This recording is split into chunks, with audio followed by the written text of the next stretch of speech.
नमस्ते सम्पूर्ण दर्शक महानुभाव तथा पोल्ट्री किसान दाजुभाइहरूमा यस पोल्ट्रीभित्रका कुरामा तथा डिजिटल मिरर युट्युब च्यानलमा यो भिडियो प्रसारण हुने भएकाले पोल्ट्री सम्बन्धी केही पोल्ट्रीभित्रका लुकेका कुराहरू हेर्न चाहनुहुन्छ भने यो मैले ब्रुडिङ गरिरहेको दिउँसोको ब्रुडिङ गरिरहेको स्पेस छ। दिउँसोको ब्रुडिङ गरिरहेको स्पेसलाई आधा बनाएर बेलुका मैले अलि स्पेस आधा स्पेसमा चाहिँ चल्लालाई राख्ने गरेको छु। यसो गरे भने चाहिँ चल्लालाई चाहिँ बेलुका चाहिँ टेम्परेचर मेन्टेन गर्न सकिन्छ भन्ने मान्यताका साथ मैले यसरी ब्रुडिङ स्पेसलाई बेलुका आधा र रातभरि आधा अनि दिनभरि फुल स्पेसमा छोड्ने गरेको छु। अनि यो तपाईको सानो स्पेसमा चाहिँ यिनीहरूको टेम्परेचर ठिकै होला जस्तो लागेर मैले चाहिँ यस्तो गर्ने गरेको आजभोलि।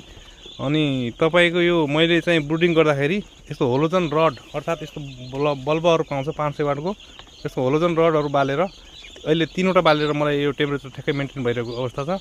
अनि यो तपाईले पनि यसरी ग्यास ब्रुडर डिजल ब्रुडर प्रयोग गरेर धेरै अत्यधिक खर्च बढाएर चल्लालाई हुर्काउनु भन्दा यसरी सस्तो लागतमा उत्पादन चल्ला चाहिँ ब्रुडिङ गर्न सकियो भने केही आफैलाई चाहिँ बचत हुने गर्ने पैसा केही खर्चबाट बच्न सकिन्छ। यसै खर्चबाट बच्न सकियो भने मात्रै हामीले प्रफिट लिन सकिने हो।